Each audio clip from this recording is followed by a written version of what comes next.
Call to order the regular school board meeting for USD 345 Siemens Schools. We will start with the Pledge of Allegiance. And we will have Brayden start us off. I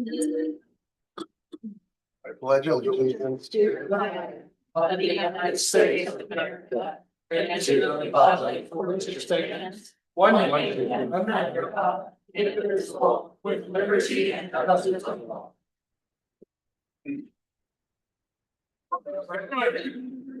Moving along, Candace, do we have public comment? No public comment. We will move to adopting the agenda. Need a motion, please? I move that we adopt the agenda as is. It's been moved, need a. Second.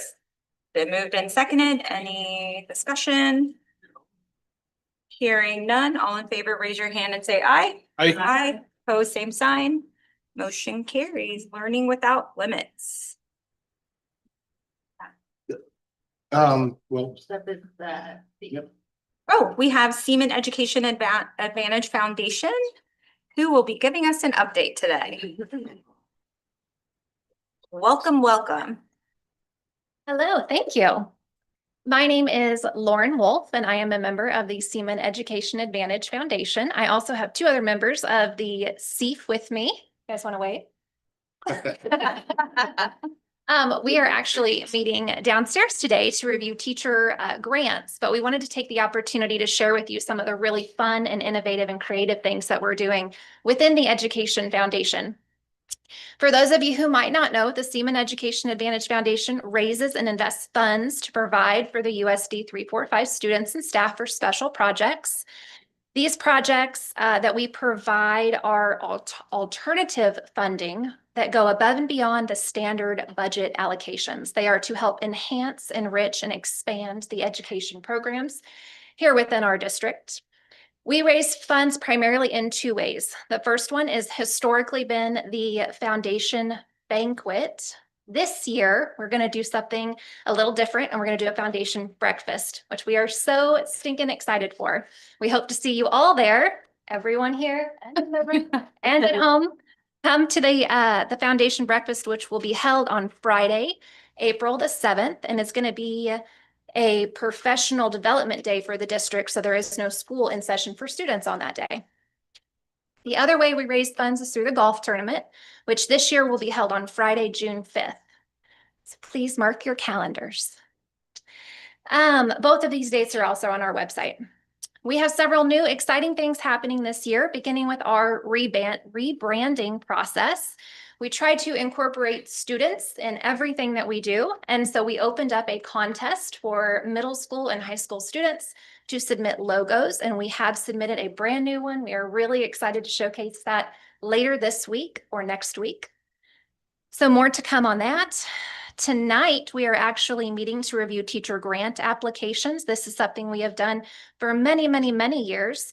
This year, we have switched it up and we've added a major grant category. So in addition to all of the what used to be called mini grants, we're now just calling them grants. They're up to $500 with one category for a major grant of up to $4,000. Our hope is that by bringing a single larger investment in addition to all of the other amazing, innovative, creative grants that we give. I will note that there was 67% more application submissions this year than last year, which is a really, really exciting, wonderful problem to have, in that we will not be able to fund all of them because we don't have the funds to do so, which is why that breakfast and golf tournament is so excited. Is so important for all of you to come to and tell all of your family and friends about, so that we can have those funds, so that we can give that to more students and staff. In addition, the Seaman Education Advantage Foundation also does student scholarships. Those have been increased this year. Historically, they've always been $500. They are going to be increased to $1,000 this year. And the applications have just opened. Is that right? Yep. And within the last few days, and those are due on February 2nd, we have 6 scholarship types, including 2 for technical and community colleges. Lastly, we are participating in the newly formed Kansas Education Foundation Association. Most education foundation missions are very similarly aligned, and our hope is that by coming together, we can gain ideas and share ideas from across the state. We'd love for the board, the audience, and everyone watching at home to follow us on our social media page so that you all can be aware of all the amazing things that we're doing. And our social media page is called the Seaman Education Advantage Foundation -SEAF.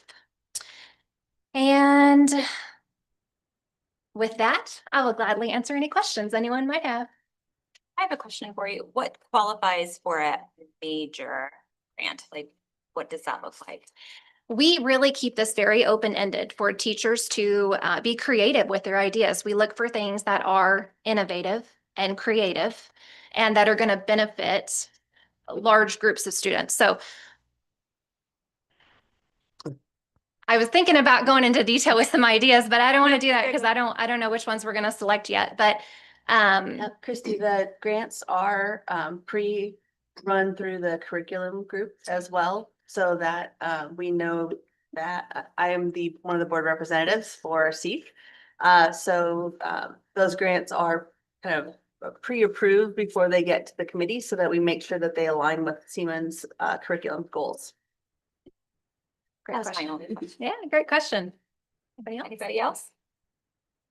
Okay, with that, we're going to go back to selecting grant applications. So stay tuned on our Facebook page to see who wins. Thank you for Thank you. joining us. Thank you. Thank you.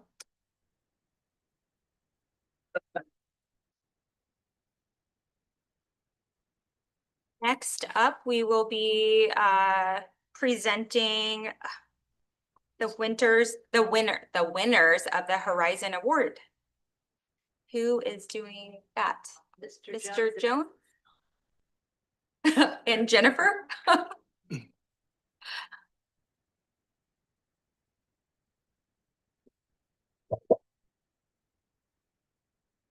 Thanks so much for having me out tonight. It's an honor to be able to talk to you about Miss Alyssa Flower and all the amazing things that she does in our building. Alyssa distinguishes herself as an outstanding first-year educator through her strong relationships with students, high-quality instruction, and collaborative professionalism. She creates a classroom where every child feels valued, supported, and is motivated to learn. Earlier this year, I was talking to a student and he just shared that I just don't want my teacher to ever be gone. And he is a fifth grade student. So I think that says quite a bit about the relationship and trust that she built with him within her classroom. Instructionally, Mrs. Flower delivers intentional student-centered lessons that promote engagement and higher level thinking. She effectively models strategies, uses data to inform her decisions, and employs strong questioning techniques that guide students from supported practice to independent. As a fifth grade teacher, I think it's really easy to just think that they're independent, but she does such a great job of really doing that supported practice that we do.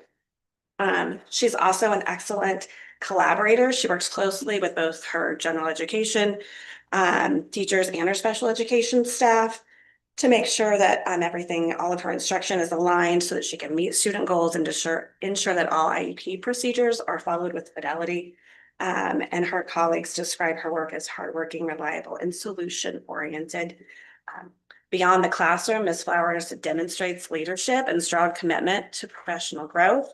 She has led CHAMPS training to start off our school year, which is kind of maybe a little bit tricky with a new principal at your building. Collaborates regularly with our instructional coach and seeks ongoing learning through MTSS, the MTSS conference that we've had, Kagan this summer, and then also the Kansas Math Project.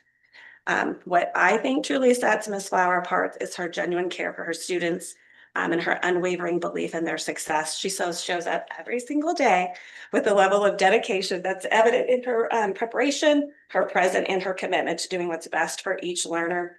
She consistently uses data to guide her instruction, monitor progress, and tailor support so that every student can grow.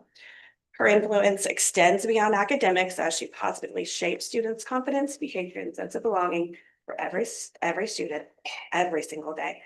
Melissa is a dedicated, reflective, and emerging leader, and I'm so proud of you and very happy to recommend her for the Horizon Award and recognition Of an exceptional teacher for her first year of teaching and can't wait to see where she'll go from here. Miss you.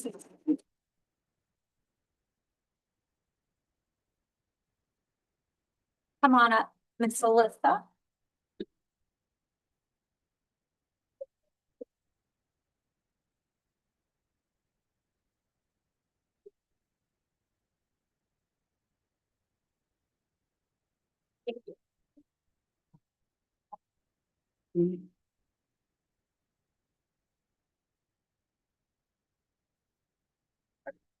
Thank you. Thank you.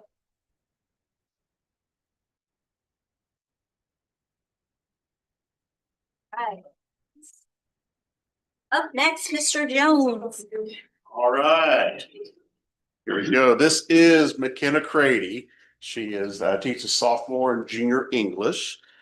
She's also a coach, volleyball sponsor. She runs our concessions, and it's obviously she is our Horizon winner for our building.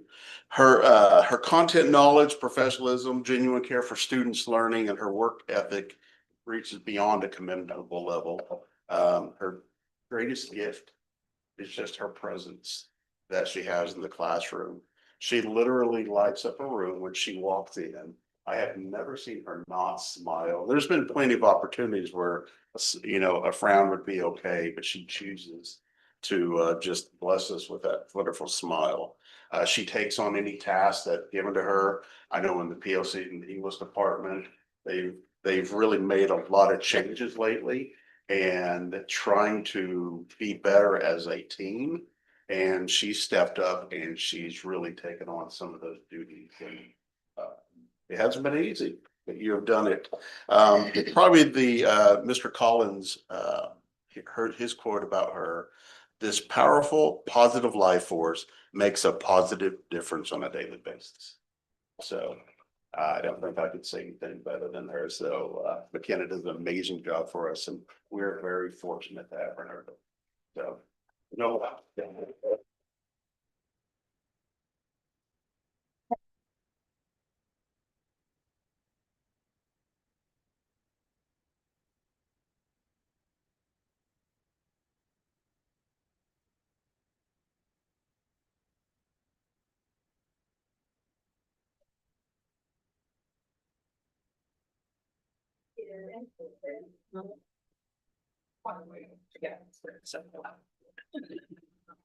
Is McKenna and Elizabeth.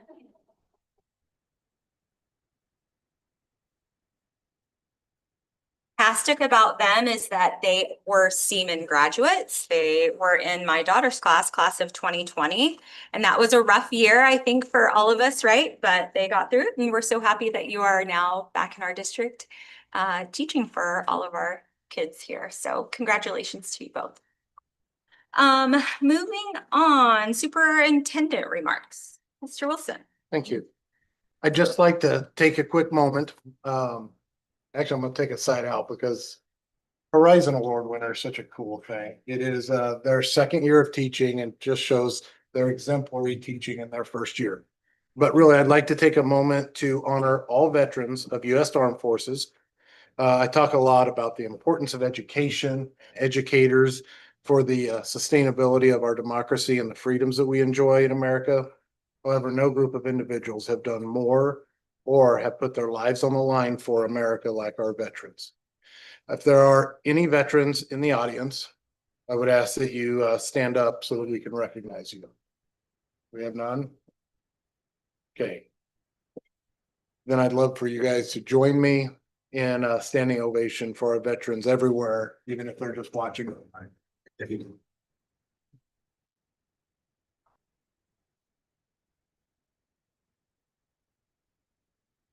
Thank you, guys. You're welcome. Thank you, Mr. Wilson. So president remarks. I'm super sad I missed last month's meeting. I hear it was record-breaking time. That's okay. Maybe we'll do it again. So I don't have a lot of remarks, but I'm super excited that the end of our first 9 weeks is over. Parent teacher conferences, I think was a success. I had heard that Elmont had 97.5% attendance for their parent teacher conferences, and I think that's really fantastic. And then, like Mr. Wilson, Veterans Day is a really big day for my family. My dad is a veteran, and I get super excited about the veteran assemblies that happen in our building. So I'm excited to look on social media and our website to see a lot of those pictures. So that's all I had for president remarks. Does anybody else have anything from the rest of the board? I did have one, so, or I guess a couple of something. First, I'm excited that we're going to, for our KASB conference later this week, that I think it's gonna be a good opportunity to hear from some great speakers, kind of network with some really good people. Second thing was, I mean, I don't talk about her as much as I probably should, but I wanted to shout out my wife that at Mathis this week, or this, I guess, 2 weeks ago, my wife is the school social worker at Mathis Early Learning Center, and she started something called the Kindness Train, which was something that they set up in their break room. It was a way to increase and build morale within the building. That not that it was in a bad spot, but with the school year kind of getting into that lull you kind of get mid-semester with things kind of dragging on and conferences and just a busy time that I just want to shout her out and say she did a really good job. Yay, Cool hope. thing. So Yay. Anybody else? All right, I guess we will move it forward. Disposition of business by consent. I need a motion. Madam President, I move that we accept the business by consent agenda. Second. Been moved and seconded. Any discussion? Hearing none, all in favor, raise your hand and say aye. Aye. Opposed, same sign. Motion carries. Megan, curriculum and instruction report. Good evening. We just referenced the parent teacher conference data that did have excellent attendance rates across the district. So just to highlight that, that is on the back page of the report if you want to take a look at those numbers across the board. But I just wanted to briefly highlight the first item on the report, and that is just a brief reflection on the first day that our building leaders and district curriculum and learning admin had with our multi-tiered systems of support training for the year. So picture this room full with all of our building principals and leaders having focused conversation on teaching, learning, academics, data, and overall leadership within the district. So it really was a great day of conversations facilitated by our MTSS facilitator, Amy De La Rosa. And where we are headed next within these conversations and as a team is identifying a focus area that we would really like to target and work to look at some different supports and realignments within that particular focus area. So specifically, that means we'll be looking at either reading or math.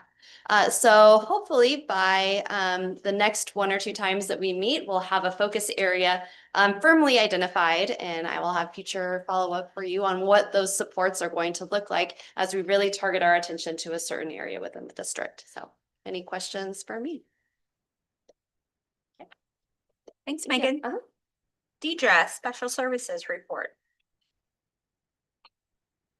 Good evening. I will discuss the education relevant related services within my report. We had quite a few professional developments this month. That's one I choose to do because it was new and something different. We've never participated before. Rebecca Helga from Greenbush came over and discussed 2 our related service providers. First, I'll tell you who related service providers are. It's our occupational therapists, social workers, physical therapists, SLPs. We have about 25 related services across the district. The purpose of the workshop was to enhance consistency and confidence in decision-making around related service services within our district. If you look at it, within IDEA, it's defined as services required to help a child with a disability benefit from special education. We discussed the word benefit quite a bit. Anybody could benefit from all of our services, but how do we choose those that could benefit and require services? So part of the questions that we started to discuss, and remember there's going to be a part 2 in February, is like changing our world in regards to how we provide services and who we provide them to. Questions like, is the proposed related service educationally relevant? We're not talking about clinical services. We're talking about just getting students close to general education curriculum. Or is the service educationally relevant? What is the purpose of the proposed service? That means, is it a support to families, a support to students? Are we teaching skills? So what is the purpose of the service? And then finally, is the proposed related service educationally relevant? We talked about that quite a bit. They must be necessary in order to navigate the school, navigate the curriculum. And so we're aligning all of those questions so we answer them the same, and across the district we'll have those systems aligned. Something we hadn't been a part of before, and we're excited to learn about it, taking that learning to our collaborative teams across the district, and then we'll have part 2 in February. So we're very excited about this new training. Questions about that or anything else within my report?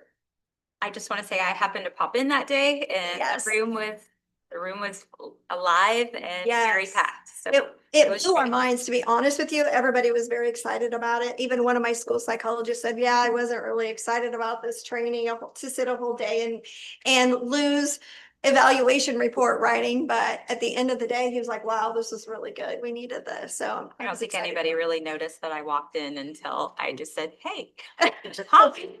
Yeah, yep. It was good that you came. It was Thanks. good. Yeah, thank you. Thanks, Deidre. Thanks, teacher. Mr. Lance, facility and grounds report. Oh, great. Sorry, Sal. Since you guys went so fast last month, Mr. Wilson.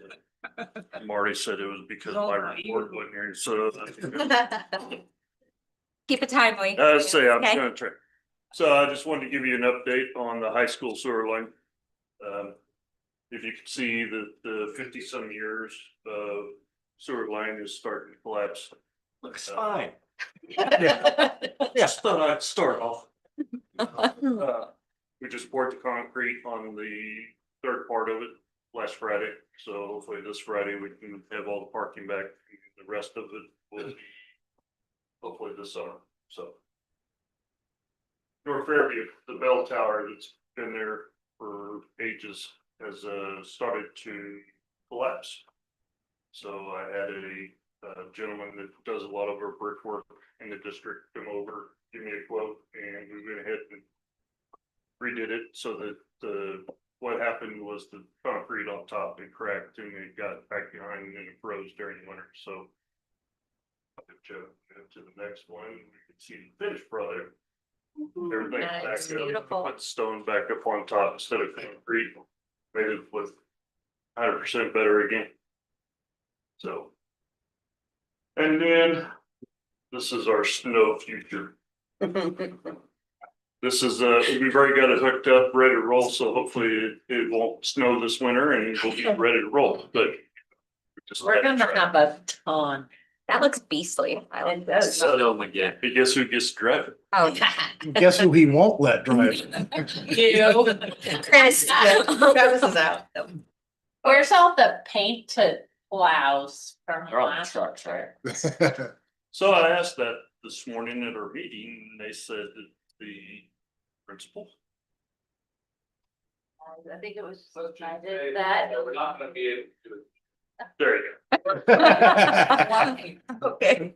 It was painful for them. It was a cool idea, but painful. Yeah, but are they still painting it? Oh, no, that rubbed Probably. off instantly. Yeah, Yeah. I figure we'll last for. And then I know that we just started the process outside of the central office. They started taking some. Oh, yeah. That was my, I was gonna ask about. As I say, we finally, the rain last week kind of delayed them, and then they had to wait until it was done. somewhat dried out, but they started the process this afternoon, right after lunch. So hopefully by the end of the week, we know what's there. The whole building was shaking. Are you being serious? Oh, yeah, we're Oh. serious. It was a little vibration, so. Any other questions?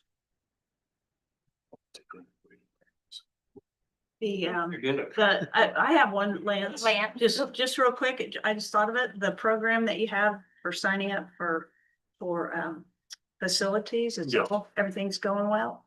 Very well. Everything comes through us. Erin gets it. She okays it, and then I've got to okay it, and the ADs or the principals have got to okay People are it. comfortable with the system. Actually, if it is not, so we actually are having problems because we don't have enough open slots. And people are wanting to know how to get in, and that's, so she sends out a cancellation. If somebody cancels, Yeah. it gets filled within about an hour. Hmm. It's amazing how, That's okay. how busy that Good. is now, so. Well, I'm glad to hear that just the process of something new and people having to learn something new, that it's going Yeah. smoothly. Well, it's just, it's amazing because we had a couple of teams in the district that want in, and there's no open slots. So now she has to send out cancellations. So that's pretty good. So Good. I use this system quite a bit. I like it a lot better than the old. It's a lot easier to see where there's openings and Yeah. you can do the search and it'll show you what's open.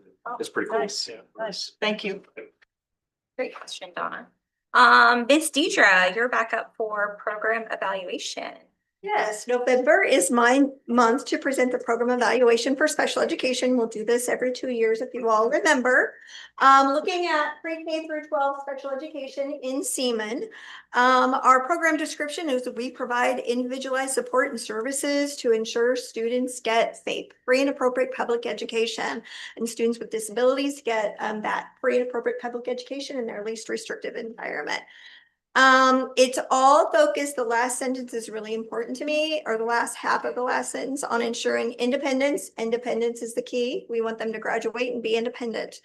Academic success, of course, and lifelong learning. You can see the stakeholder groups underneath that. Program goals.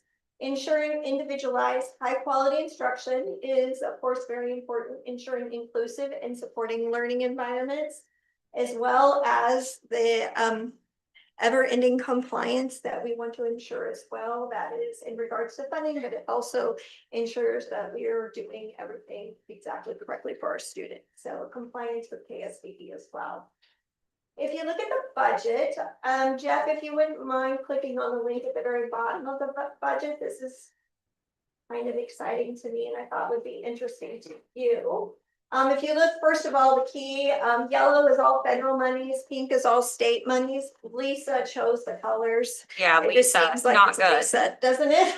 Bright, yellow, and bright pink. That's fun. It's fun. So you look at the revenue that we get. So we get revenue from, See the lower one. Says the accountant, yeah, 60 right? on the left, revenue from It's either 60 pink for or green. preschool and for. I mean, that's coming in every year. We get revenue from Medicaid. Medicaid replacement state aid, which is that month in March we talked about, or week in March. And then of course I get the TIP grant. And then we get categorical aid for all of our special education certified positions. And then we get funding for transportation. If you look at all that revenue and then expenditures, that all comes in and it all goes out. Mostly in regards to salary. Most of that goes to salary. The tip grant goes to some professional development opportunities as well. Total expenditure, or excuse me, total revenue is $6.6 million. We spent, this is all 2024, it was all last year, FY 2024. We spent though $10.8 million in special education, minus the 6.6 million for revenue. It gives the balance. I had it highlighted in gray, but you can't quite see it. That we get from the general fund LOB is a little over $4 million. So you can see what our general fund pays for in special education. Okay, John, we're gonna move on to the next thing. Measurable. So thinking of the goals in mind, quality instruction, gosh, I forgot our goals already. Quality instruction, inclusive and supporting learning environments, LRE basically, as well as compliance. These are our measurables. So I'm not going to click on each one of them. They've all they've all been presented to you within the years of my report, within the last year of my report. And so you can click on them as new info, as old information. But right now we have the CAP level 1 data. Remember, that's the Kansas assessment program. Our goal is for students to get out of level 1. So we want that number to go down. And Panorama has some really good information if you want to look at that in regards to students on IEPs, in regards to their academic attendance and behavior. I also included general education students, so you can see compared to that, as well as gifted students. You can click on IEP, you can click, so that's students with disabilities, you can click on gifted in Panorama, and then you can click on all, which is really interesting data. I don't believe I've presented that before. Initial evaluation of dismissals. This goes right along with LRE. We're trying to help students become independent. They'll be their biggest advocates for their accommodation. So you can see that the students that we dismiss. And then least restrictive environment is, if you remember, it's the percentage of students that are in the general education classroom 80% of their school day. So that's least restrictive environment. We want them to be with their peers. The state tells us that, but also evidence tells us that we want them to be with their peers because that's where they learn the best. And then compliance, that's just over the last 4 or 5 years in regards to if we've been compliant or not with our indicators. Our action steps, you can see the action steps. I'd like to talk about program structure. That's something that we're evaluating all of the time.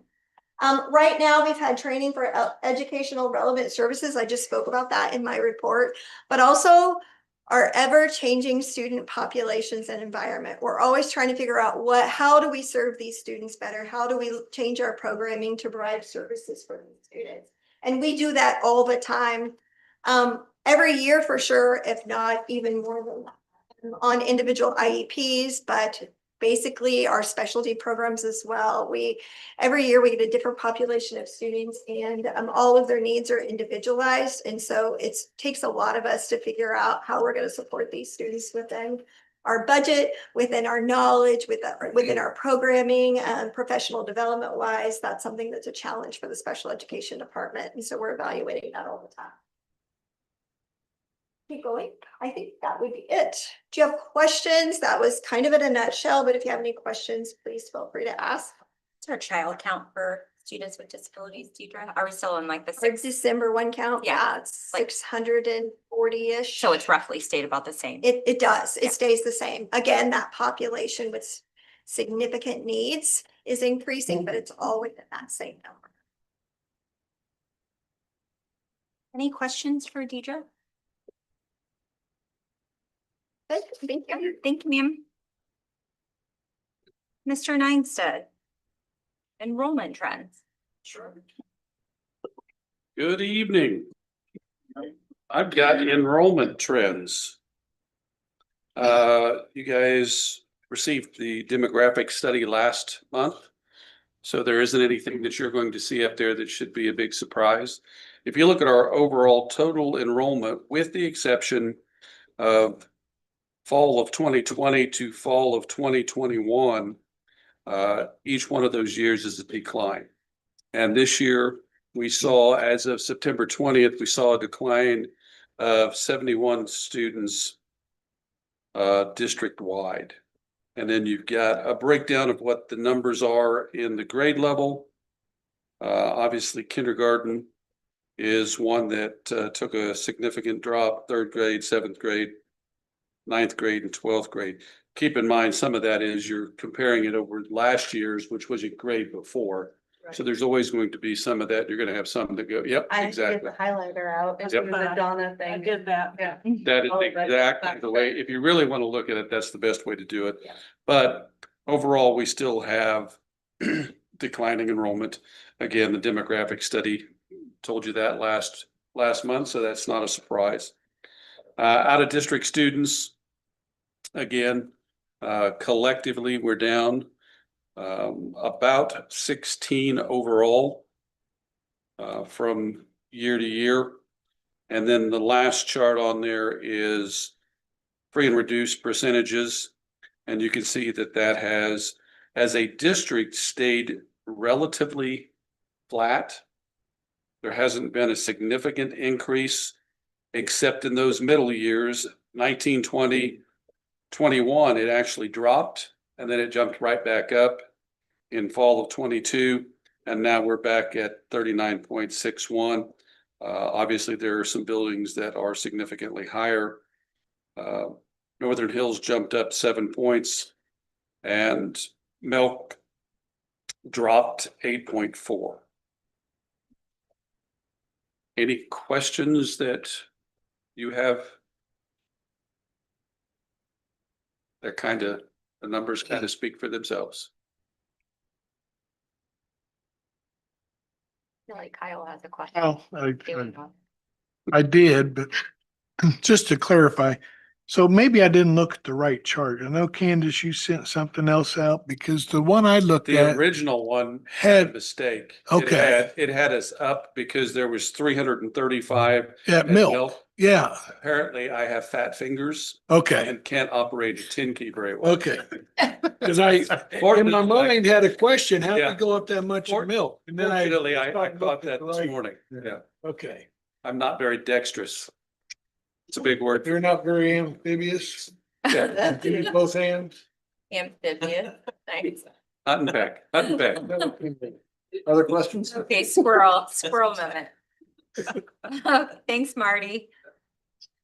Megan, did you and Deidre coordinate today? You look like it. I'm just But we saying. need like a family Christmas, like pose, awkward family Christmas. Yeah, exactly. Donna and Brayden are coordinating. All right, I am here to go over our learning measures report. This first slide is just a reminder that this is our annual measurables on our focus area number 1, student academic excellence. So I'm going to be presenting the data that highlights each of those categories. So the learning objective 1 is that each student reads proficiently by 3rd grade.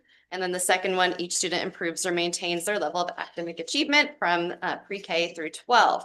As we jump into this data this evening, I just put a little disclaimer slide in here that since last year when we were up presenting this data, there was an update with the Kansas Assessment Program and their cut scores. So over the summer, we had teachers from across the state that convened in order to reestablish cut scores for the Kansas assessment. Over time and data and studies, we realized that we did need to come back and reestablish those scores. There's a lot of data that the state had gathered, including the statistic that you see on the slide that showed that this needed to happen. So as we looked at that data, Jeff, if you want to move into the next slide, or as the teams this summer looked into the data, which by the way, we had a number of Seaman educators who assisted with that reestablishing of cut scores and said it really was just a great opportunity to participate in that sort of learning and professional collaboration. But these are the new definitions for the levels 1, 2, 3, and 4, really just honing in on the vocabulary that I've bolded and underlined for what level 1 means up until level 4.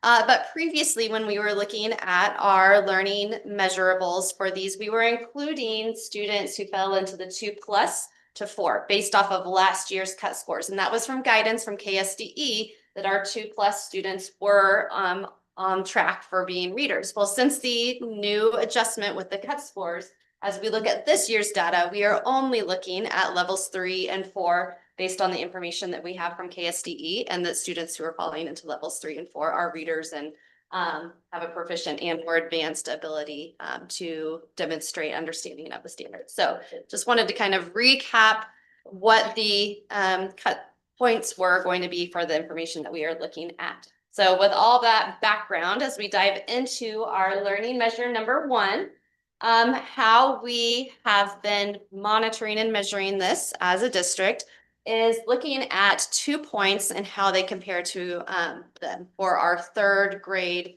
learners. So for example, we look at our 3rd graders who, Jeff, if you can stay back on that other slide, please. Thank you.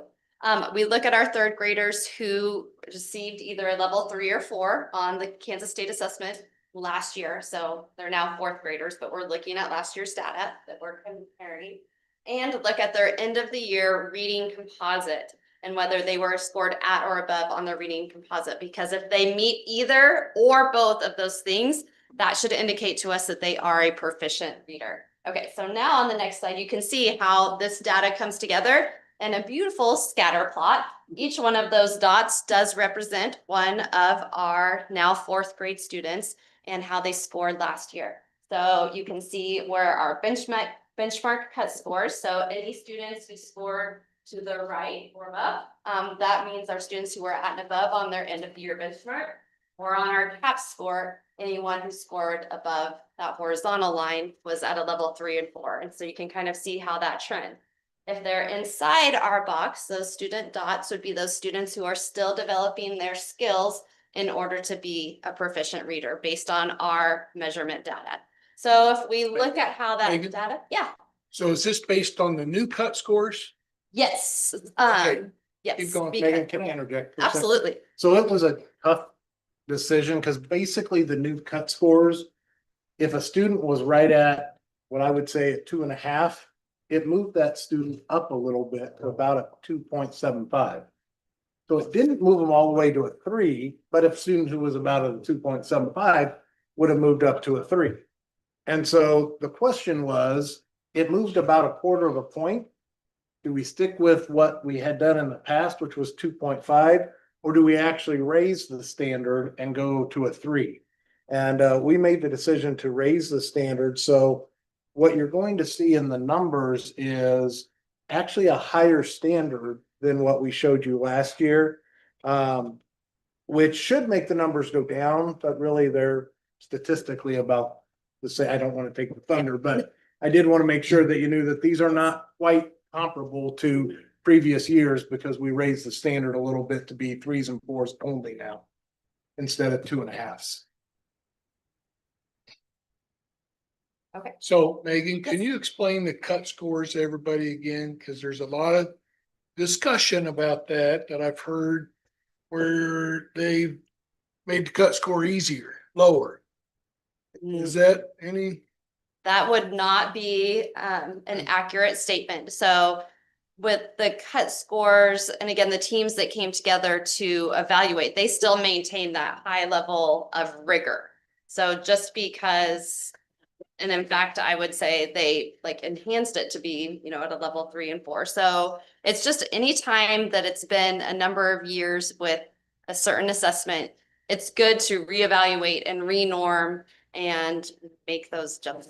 So from all of the information, and there's a longer document that's provided by KSDE that we could provide you as well that kind of explains the cut scores and all the reasons behind it. But we have not lowered the standards for Kansas students, and the cut scores would be ones that we would partake in. That's a hard one because a student sitting at the same number might be a 3 before and they weren't, or now, and they weren't before. But their thinking is they actually looked at making sure, again, you notice how we went from 2.5 last year because we could tell clearly in the data, kids that were scoring above a 2.5 in the upper levels of 2s were reading proficiently. Like there was no doubt in our minds in looking at that data because we can triangulate that with other data. That's essentially what the state did and said, we still proficient should say a kid is going to be able to read or is reading and at level they need to be reading at. But you're right, the score to hit that wasn't aligned correct. So it is easier to hit it now than last year. I would agree with that statement. But what I think they would say is it either was misaligned when they originally did it, or at least it was misaligned by the now standards of a kid can read. And so what they tried to do is keep the same standard of a kid reading, but the numbers it takes to hit that is a little different. So will these scores still align with the NAEP scores? I'd have to look into that. To me, those are two different assessments. Yeah. So they're not normed the same way. So the NAEP norming is not the same as Kansas because that's national for Right. those. Yeah, it's a national performance assessment with students across the nation, not just Kansas students. But I'm sure we could pull information on how that's normed as well. If Since that would be those two interesting. weren't normed together, it probably will be different now than it was last year. If they were both normed together, then they would stay the same. That makes sense? It's how we're not norming to the. Yeah, because I'm asking this because in my other job, I hear a lot Yeah. about Yes. this. So Not David. I've heard a lot of stuff that the new scores, will not align with the NAEP scores anymore. And I don't know. Yeah, I don't know. You know, I saw it on the I- internet, right? It's the Yeah. truth, right? You know, so anyways, I'm just trying to Mhm. understand, Yeah, fully absolutely. understand because we need to make sure that what we're presenting is not misleading to our parents. Agreed. I mean, I think we all Agreed. agree that, but we need to make sure we're rock solid on that. Yeah. that we- Yeah. Because that will be a question, or Mhm. should be a question, is with the new cut scores, Mhm. are we just dumbing it down to make us look better? That's a That question is- we need to look at. So you could spin this a lot of different ways, and I'm not gonna spin it all, but what I am going to say is that. And I don't know as much about the NAEP, but the state assessment, the CAP scores, that's not really a measure of reading. Learning to read.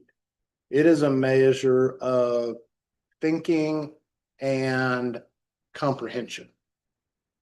So when you're talking about learning to read, that's not really what CAP is designed to measure.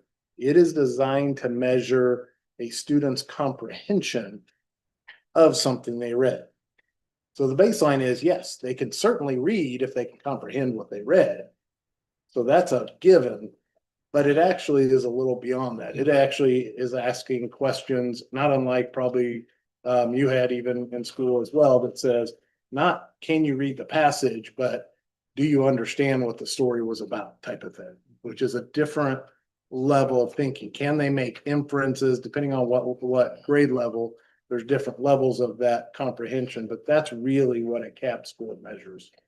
And so it's why a lot of times we use that other second measure on there, because that's really a measure of can they read as well. Jeff, would you mind going back? Yes, thank you. So the benchmark, what test is that? Yes, great question. So this is from last year's third grade students, which was our last year using Acadians. Okay. So Acadians reading, that was the Acadians cut scores, which again, a normed reference cut score. Yep. Okay. And so this year is our first year with FastBridge at elementary. So when we look at this data next fall, we'll be looking at FastBridge's benchmarks. So what's the correlation? I mean, the correlation is. It's so that we have two data points instead of just one Yeah. for our learning to read measure. We didn't want to put all of our stake in just the benchmark, which is, a measure of certain skills compared to like what Mr. Wilson was just saying, the state assessment, which is a measure of a certain set of skills. We wanted to have at least two measures in order to gauge our students. And you can see kind of around where our square is, there were some students who were at or above on the benchmark, but maybe weren't reaching that level 3. And remember, these are all assessments that are on one particular day. And we know that things can happen on any certain days that maybe are going to affect your scores. And so that's why, again, we didn't want to put all of our eggs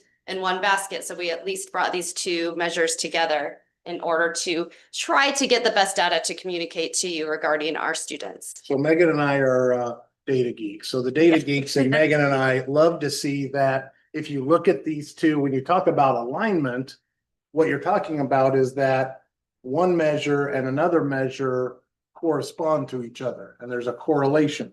And so what you can see, especially what I would say above the cut scores, is you can see if they do well on one, they tend to do well on another. Yes. And then very few do well on, are above one, but not above the other. Yes. Most of them are above Yes, both, that's what and I you was can wondering. kind of see where the line would sit for that.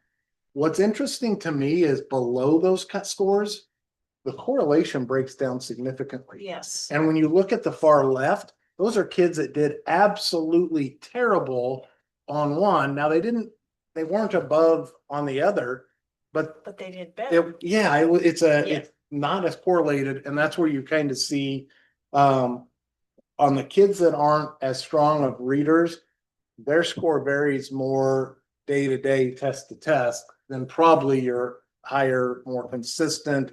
On a day when they take a test, they're going to be more consistent in their performance. It's just interesting in Yes, the math it part is. of it. Yes. What's the y-axis? I can't tell what, So we have our benchmark cut scores and their I know, but so if the cap score is the 1, 2, 3, 4, right? Yes. So where does like we are saying that we've adjusted slightly, right? Mhm. So where was the old cap score cut off? I would have to go back to the what's called the API level index. It was a different number again entirely from what this was. Right. So, Well, the only reason I'm wondering is because I'm not sure what the y-axis is showing, but that top little level, there's only 1, 2, 3, 4, 5, like 6, 7 kids. So like if we're saying that there was an adjustment of that cap score, it might not have affected that many children in that Correct. yeah. that level. Mhm. Yeah, I noticed that too. I thought that was interesting. Yeah, it's all blank and then you get over the Yeah. blank Uh-huh. over there. So I was just wondering where that adjustment from 2.5 to 3, where that falls on the y. And I ran that number just out of curiosity. It would be on a different document since we're Email me. recording the levels Just 3 and curious. 4, but yes, there were Curious. maybe 4 or 5 off the top of my head that if we had done the 2+ to Uh-huh. 4, that fell right in that little bubble. You can see Right, those like- little dots. Yeah. Like I said, Mhm. there's just not much up in that little Yeah. corner, and so I Mhm. just wondered if that Yeah. is, Mhm. if really we're not talking about that many kids who fall into that adjustment. Mhm. So Megan, what Yes. percentage of our kids are ones or twos? I guess is that the right term? In the box? And the levels. In the box, that's In the box. Jeff, that Okay, is and your that's in cue. the next slide. Oh. Okay, so, again, our learning measure, it reads proficiently by 3rd grade, so based off of this data, overall as a district, all of our elementaries combined, 71% of our students were either in, and this is off of the levels 3 to 4 for this year, in levels 3 to 4, or at and above on their benchmark. So that means that 29% of our students were not in that. And then you can see, I included our previous data. So last year was the first year that we started communicating this measurement data in this way. So last year, when we were levels 2+ to 4, we were at the 72%. So we've shifted up to the levels 3 and 4, but really stayed, about the same. And then you can see the breakdown by building. The milk data is interesting. We took students who were in preschool as 4-year-olds with us and who stayed with us through 3rd grade last year, and how they performed, where they landed as their little dots, and you can see. It is a unbelievable testimony to what Milk is doing, because those are students that are over 2/3 of them are either at risk or special education. Almost half of them, is that right, Deidre, would be special education students, and yet they are performing as well, or even last year better than the district as a whole. Think about that.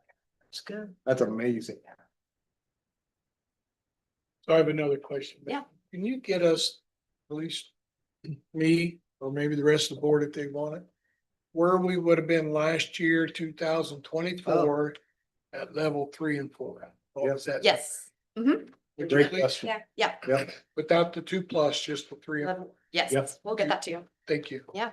That'll be good. Kyle, that was a great request. Okay.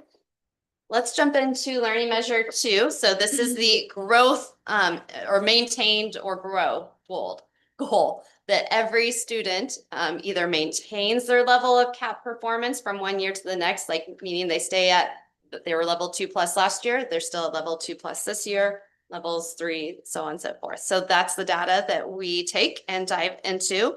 Specifically, we look at students in grades 4 through 8 because those are the years where you are taking the assessment annually. We also are reporting 10th grade data, but just keep in mind that 10th grade data, it jumps. It's actually 2 years of instruction since the last time they took the assessment as 8th graders. So you can see our grow or maintain or grow data on this chart. Any cells that are highlighted in green are the cells in which we did actually grow in the percentage of students who maintained or grew since last year. You can see on the left side is by district. So overall, at all of our grade levels, and then the breakdown by individual buildings. So this first slide is showing you for our reading ELA scores. And Jeff, if you just scroll, that's showing last year. So if you look in the top right-hand corner, it's 2024 ELA. So you can just see between the two where we maintained or grew for our percentages of students. And then the next slide is going to show you math. So Megan, can I ask a clarifying question? On this picture right here, which Yes. would have been same as ELA, if the box is green, then that is higher than, so last year, so 5th through 10th grade, all are a little bit higher or higher than last year. Yes. Or Same. is probably a little Or the lower. percent of students who Percent of maintained or students who grew maintain or. in their CAP score. All right, thank you. So, Yep. but these 5th graders were last year's 4th graders? This is from 5th grade from last year. So it's now our current 6th graders, if you're thinking about 5th grade, because this is reporting retroactive data, how everyone performed as the 5th graders last May. But we can look at the 2024 5th grade Yep. and look at the 2025 6th Yep, grade for and that's cohort. comparable, right? Mhm. Okay. Yep, absolutely. The only issue with that is its growth. So when you're talking growth data, it's not achievement data and cohorts are less, like when you're talking growth. But it's the same or growth, right? Oh, It's- yes. They've maintained. Same But- level or. But that's still, even if it was decline, that would be growth data, Mhm. change in. And when you're talking changes in something, now your cohorts aren't, you can't have a high performing class. In fact, if you have a high performing class, a lot of times they have less growth. Mhm. So you're not, you really want to use cohort data when you're talking achievement data. When you're talking growth data, it's actually less important because you're talking about the growth of individual students. And Megan, I think literally is looking No, at every it's- single kid. That's representing every, child, individual child mapped from sport to sport. Kyle, did you have a question? I did, just for my simple mind, next time you do this, can you put like the next slide and this slide together? Together. So I was at home trying to go back. and- I know. I thought about that too. I you actually did would, it both please. ways and I thought it was too cluttered, but Yeah. now that I see it, I think that would be easier for our It's very comparison. Green, but you gotta go to the next one. To do a little flip. Yep, Just, I think that's excellent feedback. I'll do that. So. We're always learning. Yes. Okay. get you above. So, A yep. bunch of non-data geeks on the board, so we're like, man, this is hard. I know, well, and I play around with the easiest way to comprehend and compute. So yes, there's different ways to do it.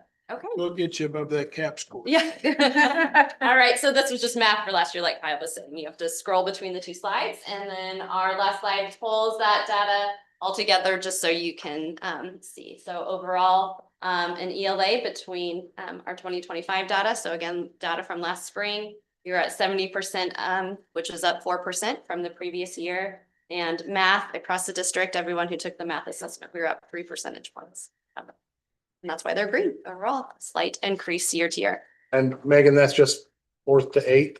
This is everyone with, oh no, that's just 4 through 8. Yeah. Okay, so I think the reason makes that explanation that I tried to do easier. So when you're talking about growth, you're actually, it's the same students that are growing. So you can't, the cohort really is all of that group of students. This one is. And so if you thought on this one, yes, you are missing a group of students that are now ninth graders or were ninth graders the next year. And then you're missing a group of students that went from second to third grade. Well, actually, those aren't in there in the second Right, year. yeah. but- Yeah. But you're looking at each individual kid's growth Mhm. is what you're looking at. I made that actually worse, so I'm gonna shut it down. I don't think Any more questions for Megan on the learning trend? Thank you. Are you? Thanks, Oh, thank you guys for the good questions. And again, I mentioned, I know several things. I said we can provide this, we can provide that. So please, we can make sure that we get you any additional information that you need. And are you up for the program planning? I am. Are you guys up Hello, for it? Megan. Are you ready? Okay, program planning guide. It's that time of year again. It feels like it came around quickly. So just as a reminder, this is the recommendations from the middle school and the high school regarding course programming and what will be published come enrollment next spring. So basically February for our middle school and high school students to enroll in for the following school year. For each building, I've included deletions, additions, and edits to the courses that are currently offered in this year's program planning guide. So I'm going to just highlight some of those things that have been included, specifically all the deletions and additions, and then any key edits, because the edits tend to get lengthy, especially once we get to the high school. And make sure you guys have any questions answered. So we're going to dive right in with Seaman Middle School. If at any point in time you do need to reference the current program planning guide, there are links right there at the top of each section underneath the middle school and the high school to be directed to the current program planning guide. So at Seaman Middle School, we are making the recommendation for the 7th grade plus classes to no longer be offered for next year's 6th graders who would be coming in as 7th grade students. The recommendation for this adjustment came from Seaman Middle School for a variety of reasons. First, with our 7th graders coming in, they are making that transition from 6th grade at the elementary level into 7th grade for the first time. They no longer have their homeroom teachers. It's a whole new world and a whole new environment. So this just gives that opportunity for that transition to the secondary world where they all just come in, get used to kind of building operations at that level, and they all enroll in the same English, math, and social studies courses. It also, in the recommendations for the plus classes, all it is right now is, parents or the students themselves saying they would like to take the plus class. There's not any other tools that are used in order to ensure that it's the right fit for students going into the plus classes. So we do have a number of students who maybe select a plus class and then drop out or transition out of the plus class once they identify that maybe it's not the best fit for them. So there's some of that transition happening. And there's also, especially in math, more requests that can even be filled. And so at that point, it's just who does get in, and then some students aren't getting in. So by letting them live their 7th grade year and get used to secondary and the middle school lifestyle, then going into 8th grade, they can go off of course grades and other information in order to best fit and provide that learning opportunity for the students who will be going into a plus class. Social studies, 8+, yes. Hate to interrupt, but so if somebody enrolled in a 7+ class, that was parents' choice only, or? Yeah. So Yep, there they wasn't just marked any. it on the enrollment form. Wasn't any. And then they were in the pool to- Qualification or anything, or? Yeah. Okay. So when you say that they would qualify based on maybe their grade, maybe test scores, Mhm. their Yes, the language that we're putting into the program planning guide would be in getting an A in their current 7th grade. So that they demonstrate that they have the ability to perform at a higher rigorous level at the middle school coursework. Other information could be taken into consideration, such as benchmark data and all of that. But the program planning guide would list course grade as the prerequisite, the formal prerequisite So placement. Megan, can I jump in? Yeah. I have some concerns about this one. This is Okay. kind of my, I have a list, Okay. right? So absolutely understand the transition year from, elementary school to middle school. I understand that there's obviously a little bit of a difference in that. I think my concern is that we are taking away an offering that we have put into place for students and for parents who want to push their kids or who already have high achieving kids. And we're taking that away. We're taking that option away. We have parents who are opting in, wanting their children to push, or kids who are choosing that in the program guide. And we have data on these kids from elementary, the grand majority of them. So we should be able to tell if elementary school is different than middle school, I grant you, right? But if we have a high performing elementary student or recommendations from the teachers at elementary or whatever that might be, I don't understand why we can't transition those kids into something that's pushing them through their 7th grade year as well, rather than having to wait for them to prove themselves again, when in theory they've done that for 7 years of elementary, in order to enter a class for a more high performing English, math, social studies, whatever that might be. So I'm just a little bit, I asked for some numbers on this. We have 31 kids taking English Language Arts Plus, 51 taking Math Plus, and 39 kids taking Social Studies Plus in the 7th grade level. I don't know exactly how many 7th graders we have, but it's under 300, right? So we're affecting 10 to math is not my thing. Over 10% of our, I should take Math Plus. Yeah. I would not qualify for Math Plus. But we're talking more than 10% of our 7th graders who are wanting to be in these classes. And I think the number for math, we had 170 students who requested Math Plus. So, that's 7th and 8th grade. So we've got kids and parents who want to perform at a high level, who want to push themselves going into middle school. And I guess I'm concerned that we're not giving them that option.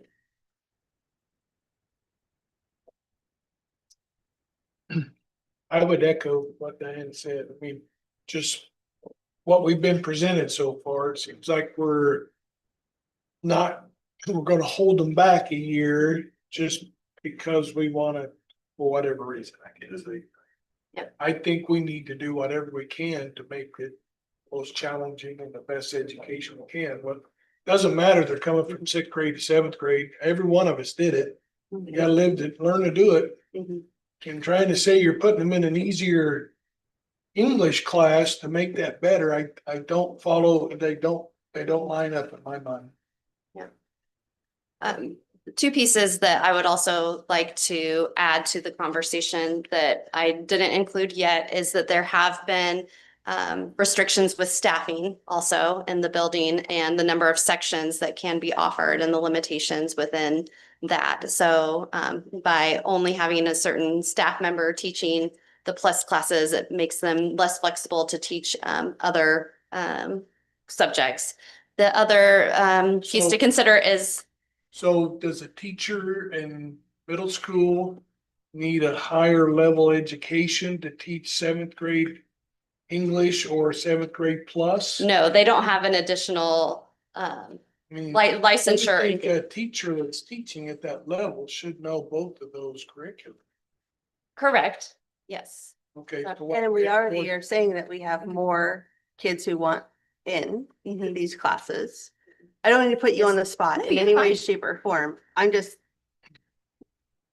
as we're looking at what we can do for our kids, and as we're looking at reading scores and all these things, if we have kids who are ready and willing, and parents who are ready and willing for them to push at another level.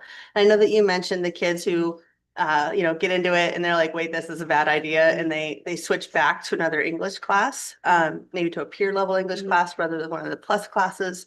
I mean, that happens at the beginning of every semester in every class. That's, at the high school, that happens at college. Kids start an AP class and think this is a horrible idea, or they start college algebra or whatever it might be.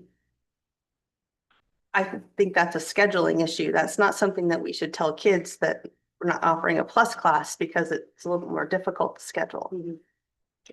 And I don't want to get out of line here, but I don't know if Kyle has anything to add or.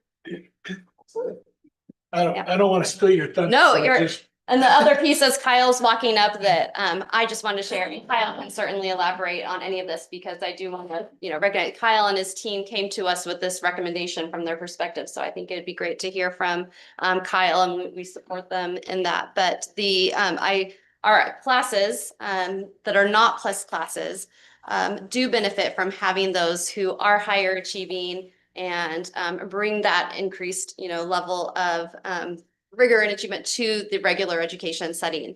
And by having those students in those classes, it does benefit everyone.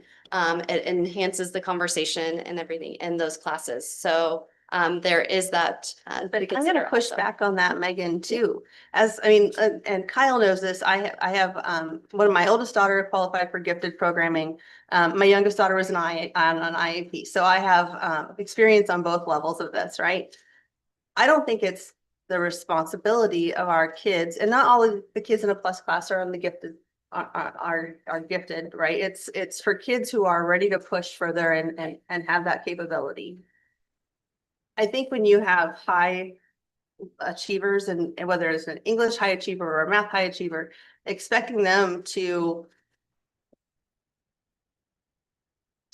teach, to guide within a classroom, there might be some of them that teaching moment, that guiding moment helps, but you're also saying that this is the responsibility now of this higher achieving group who wants to be in a plus class to collaborate and educate at a peer level. And maybe I'm not looking at it correctly, but from a parent point of view, there's different conversations that happen in a plus class at a different level, at a different speed. If you're in a peer group, you might need to slow down to go over some conversations. Like if you're trying to teach me data, you have to slow way down, right? Where there are some kids who are going to benefit from that plus environment because they don't need to slow down for this. They already have that information. They got it down there ready to go. So I'm struggling with us not offering this to those kids. Thank you very much. Just to start off with, for me, for some background on my take on this, I piloted our plus classes as a classroom teacher. And so these plus classes are very near and dear to my heart. And a lot of our feedback that we got to make this recommendation came from our team, from our guiding coalition.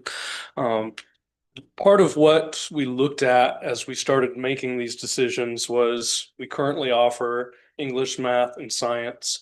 And we started to wonder, do we need to offer, English, math, and social studies, do we need to offer science as well? As we looked at that, we started thinking about kind of the philosophy of plus classes at the middle school. Are we going to go all in on pluses for every core subject? And the team started to have some concerns about making almost like a plus team at that point. And so while I don't think we necessarily were expecting our plus students in our core classes to be the teachers for other students, when you pull out all of our high achieving students from our teams to take plus classes for those core subjects, there is some worry about the effect that it has on the school as a whole. And I think that's where our team came from. We also wanted to align what we did with our plus classes so that it aligned well with what the high school does in the 9th grade honors curriculum. So I really appreciate the feedback here. We obviously want to challenge and have rigorous courses for our students at Seaman Middle School. I think having plus classes in math and English is a perfect transition to what they're going to get in those honors classes when they're a 9th grader. And I'm definitely am willing to go to our team and have continued discussions if we need to continue that 7th math and English portion. I think we need to examine social studies if that's appropriate. Again, that's a subject that's close as well for me. It's a very important subject, and Mr. Shu does a fantastic job with what he's doing right now. Part of what you're going to see in our addition.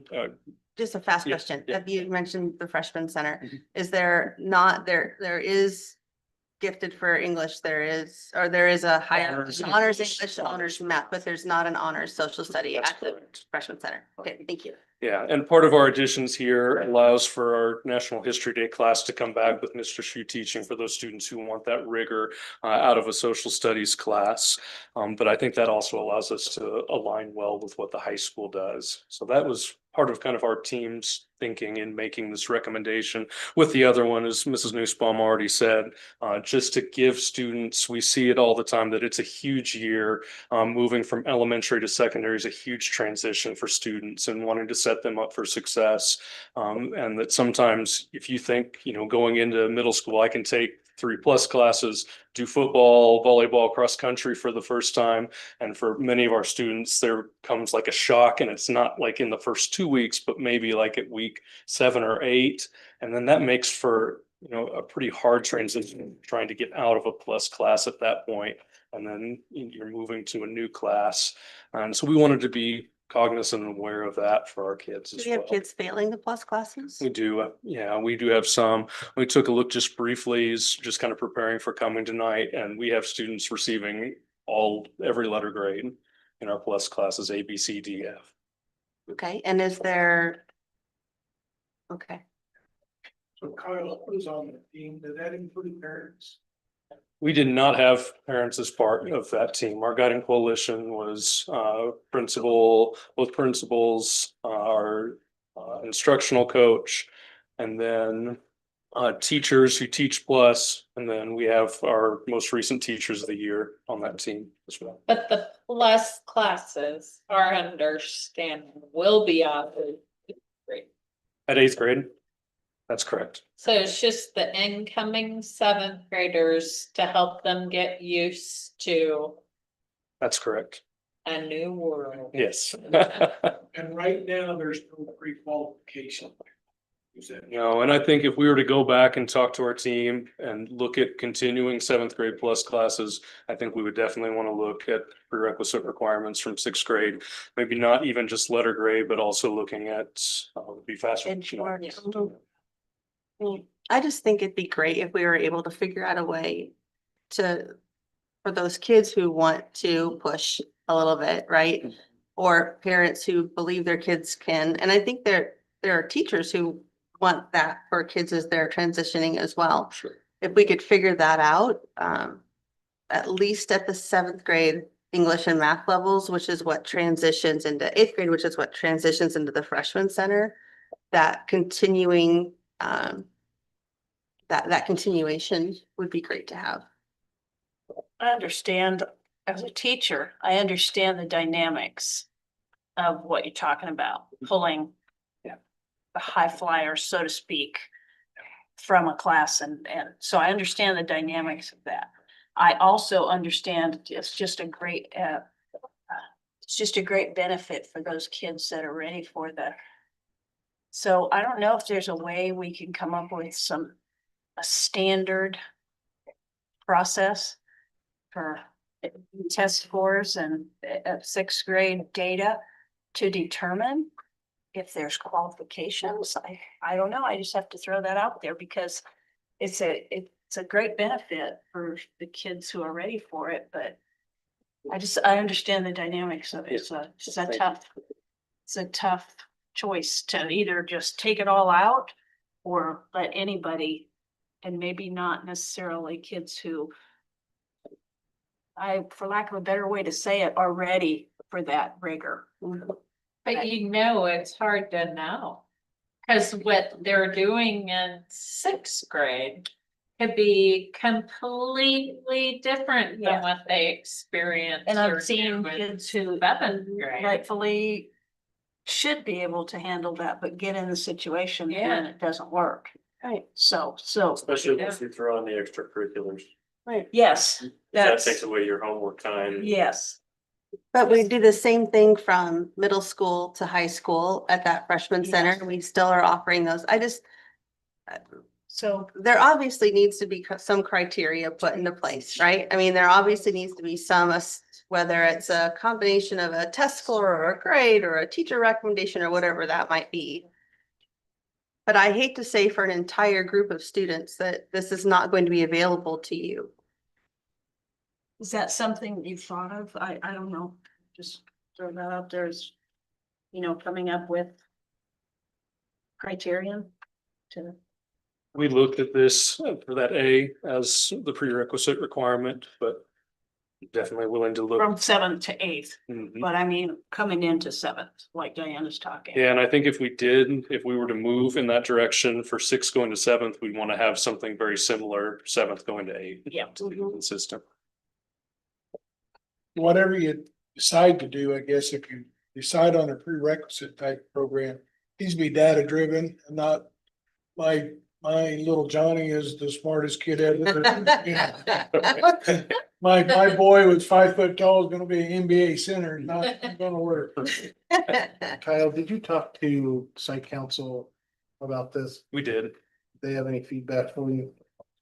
They were, I think, mostly concerned about the social studies plus going away, but then when we talked to them about our plans for it, they were receptive to it.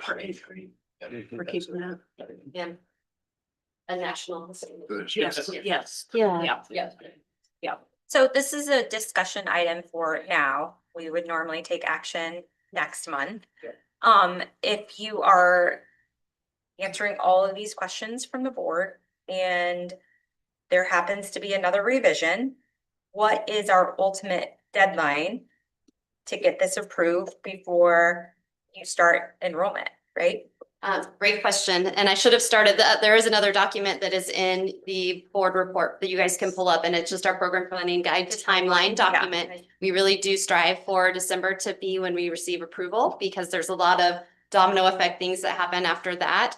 That the program planning guide information goes to Candace, who makes it beautified for us, that turns into the program planning guides that get printed and ready to be in student hands in January, which is when we begin the like the 8th grade to 9th grade career or site visit, where they learn about all the different programs and everything. And then also prior to parent teacher conferences, which are at the beginning of February, and so that everyone has the information before enrollment. Knowing all of that, Yeah. we know that you guys are rock stars. Is that feasible for you to get all of this information that the board is asking within that? And I know Mr. Wilson's saying yes, but, and I know that you guys are rock stars, but I also want to make sure that we are just not setting you up for failure and just being like having you dig in here and then it's gonna trickle down with that timeline. So I just want to make sure that what we're asking you to do is. So maybe before you answer that, I think if they're going to look at this, they would then bring back a recommendation, maybe changed, maybe not changed. But again, you guys have the final vote and approval. But I would like to know, what is the process, or what are the groups that you would like engaged in the process when they bring back that recommendation that would make you more comfortable regardless of what the recommendation is? Good the way it is. You guys have talked with site council, you've talked with teacher. I mean, you've done your homework. So I'm personally good. Cal, who would you like them to, would you like them to have more discussions? Bring back a recommendation? Yes, I think we need to explore this further. And who, And I think you somehow need to involve the parents and get the feedback from them, and tell them that their kid's not gonna be able to take that, see what the feedback is. I know if it was my kid, I would be disappointed in the So school. may I ask a clarifying, which sets of parents, like you're talking about 6th grade parents? Yes. Going yes, into- Or your current 7th grade parents, if you want, if we I did. feel like that would be Yeah, a different either group. or, maybe both. I just think that if we're making a change like this, that the parents of 10% of our students, or whatever that is, need some input. That would be I'm going to make a recommendation. You two tell me if this makes sense. Does it make sense to ask our current 7th grade, because their students are starting to experience 7th grade? They know you, they know the building. and would be able to give you maybe feedback that would at least be potentially representative of future groups. Sure. Even though it's not those specific kids that are gonna be next They year. would probably have a better idea. That's understanding my what- wonderment, and they're more accessible to Mr. Either Johnson. seventh or eighth graders that are either in it or went through it, I think Oh, would be yeah. the most beneficial. Yeah. Because the sixth grade parent hasn't even thought of this yet. Yeah. Right here. They don't even know what. It's aspirational for them, right? Yes. I want my kid in there, like, but. Yeah, I think that'd be How long great. have we done 7+? How long? Classes. Plus classes? 21, 22. It's only been about 4 or 5 years, I was going to say, so, prior to that, we didn't, everybody have the same 4 classes. Okay.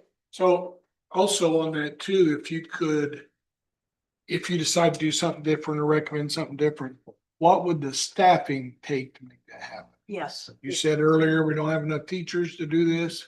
Why, or what would we need to do there? Some of the prerequisite requirements would help the numbers in those class.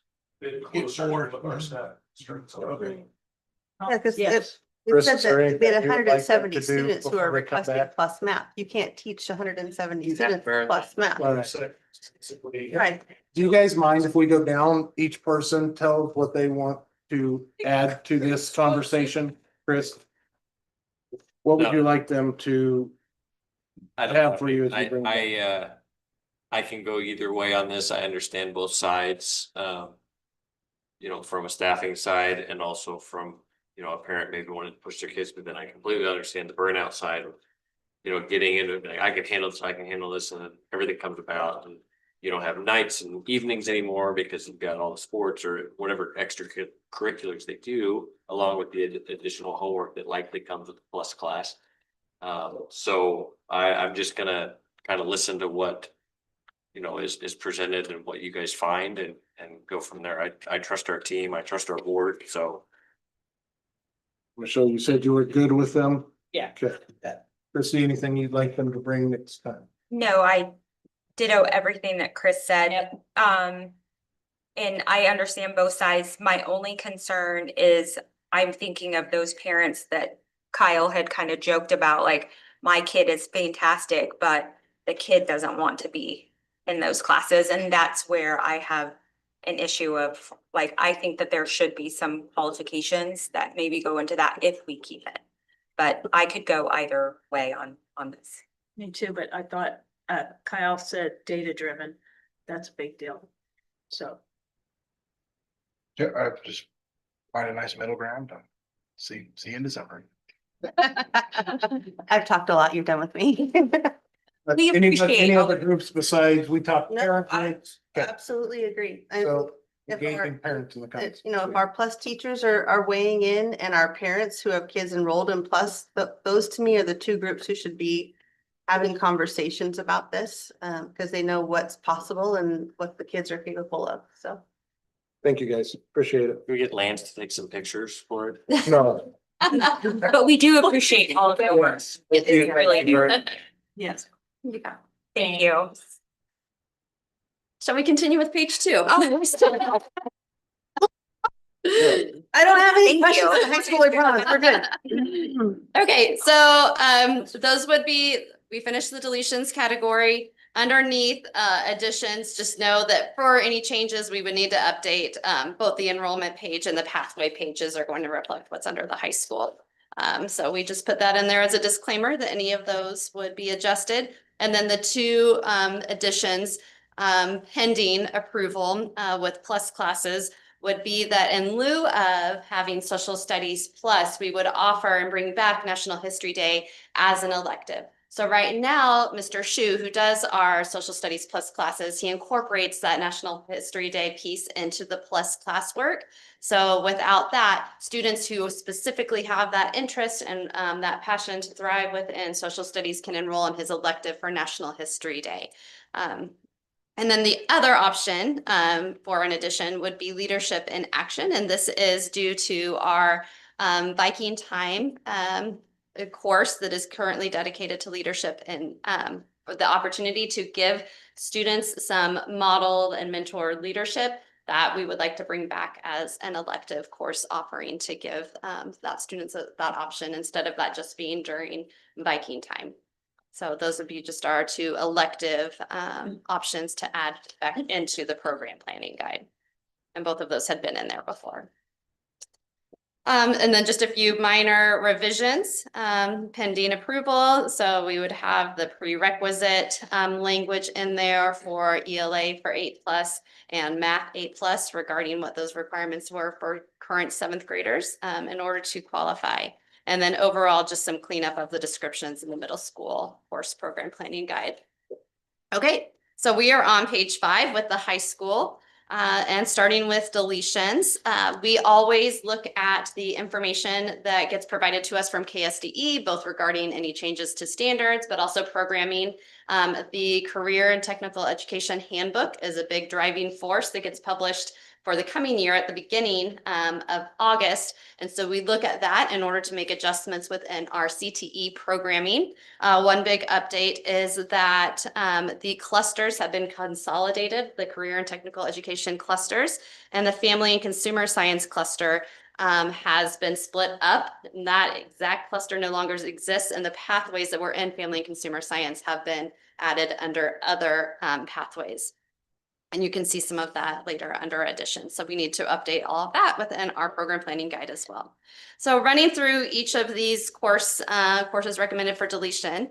Graphic design and fundamentals, we haven't offered that one for a number of years. It used to be a CTE introductory course. It's no longer in the CTE handbook.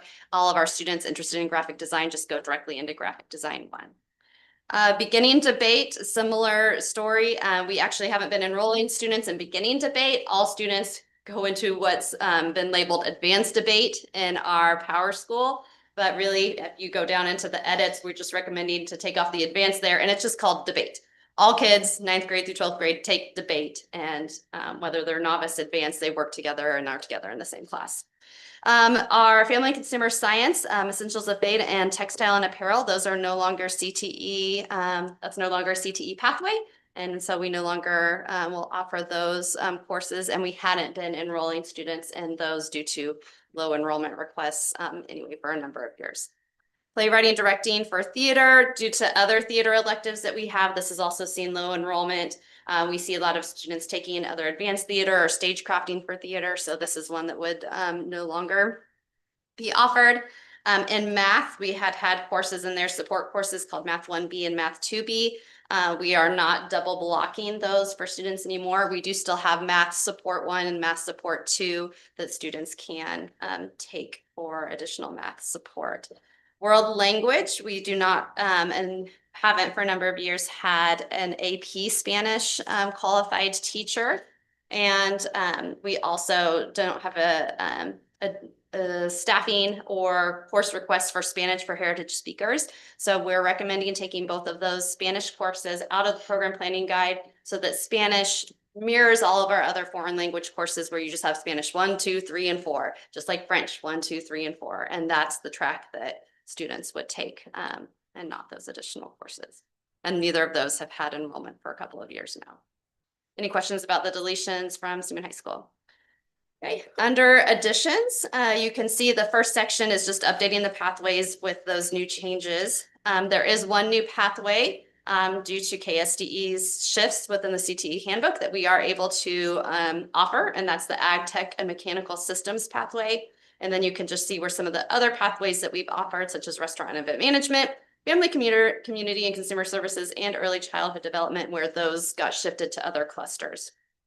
So specific courses that we would like to add is Ag Welding 2. We have a tremendous welding teacher who is really just doing so many great things within our welding and manufacturing pathway.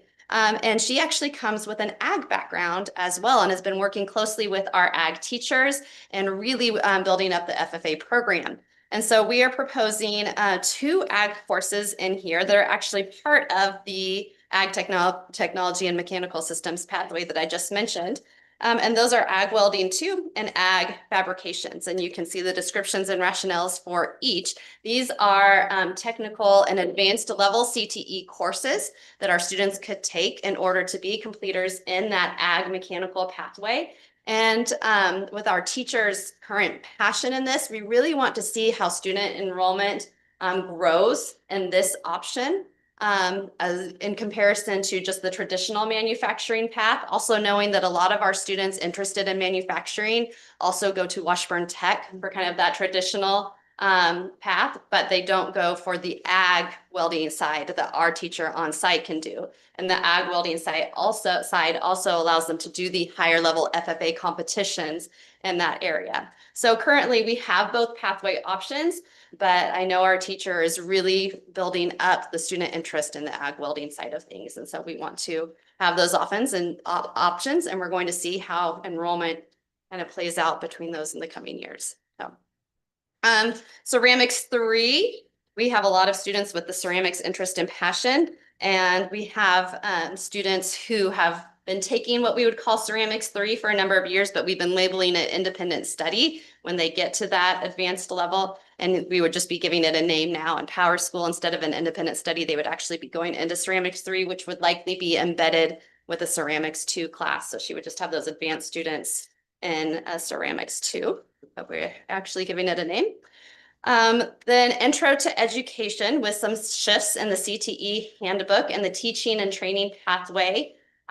There is only there's 2 introductory classes to the teaching and training pathway. There's what's called Intro to Education and Introduction to Facts. Right now, Introduction to Facts just happens at 8th grade. So if we have students who don't take Intro to Facts at 8th grade, then they don't get another option to do an introductory course into the teaching and training pathway. This is just a semester elective that we would like to bring in. Any teacher, certified teacher at the high school can teach it. And I actually think it'd be a pretty fun one to teach and kind of rope in those future teachers.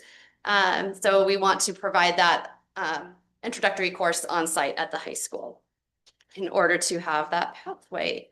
Then finally, carpentry 2. Again, this is one that we've been signing students up for, but calling it an independent study. We just want to officially have the course that they can enroll in that shows up on their transcripts that they have taken the carpentry 2 as an advanced level CTE course in our architecture and construction.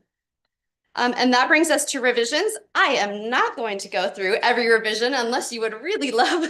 No, we're good. Applause is fine, Chris. That's fine. We're good.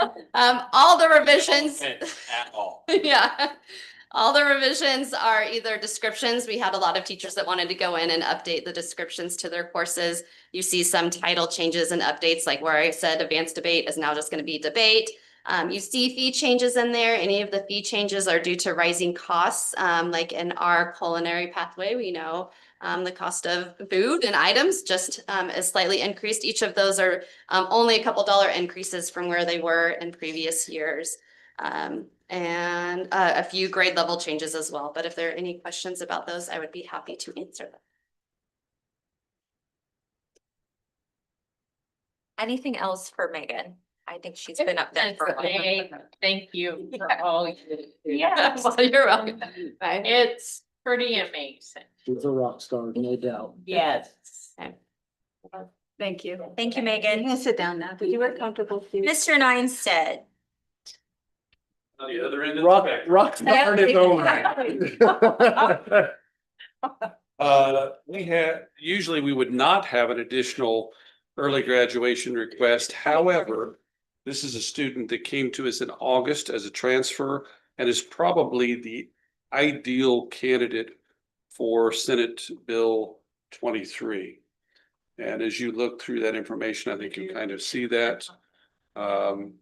We'll bring it back next month and allow you guys an opportunity. If you have any questions, you can certainly reach out to me.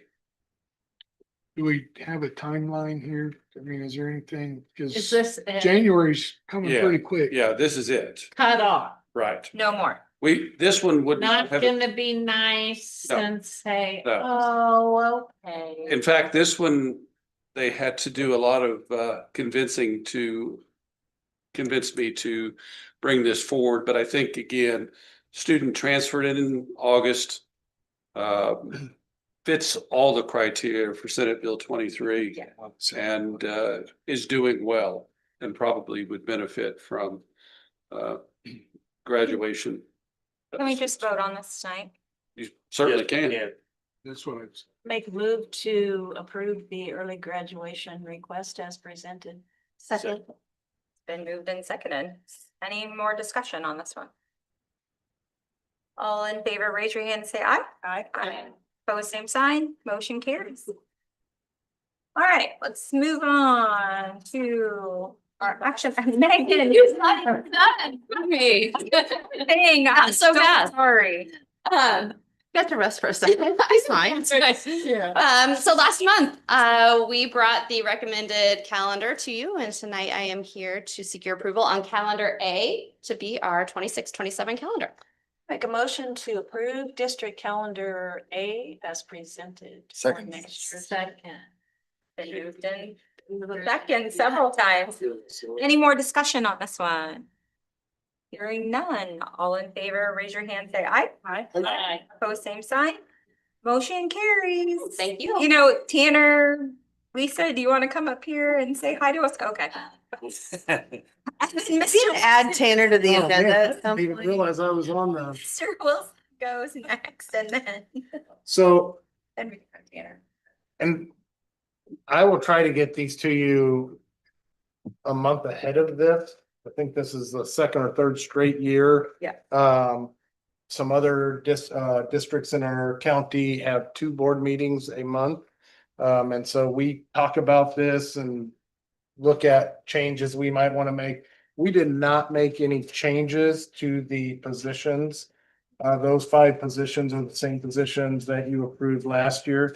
If you would approve those for this year, this would be our official as a county positions when we go talk to legislators and twist their arms a little bit down there. And then probably the key for us, if you go to the other side, is we want to be a resource for our legislators. And we want to open up communication, no matter what they're dealing with, if it's not one of those 5 positions. But they would like to seek our opinion or even talk to us about a bill or something like that. We want lines of communication open. So we really think the contact us part on there is probably as important as anything else on this sheet. I move that we accept the one voice as presented. Second. It has been moved and seconded. Any more discussion on it? Hearing none, all in favor, raise your hand and say aye. Aye. Opposed, same sign. Motion carries. I believe we do not have an executive session tonight. So, hey, guess what? Meeting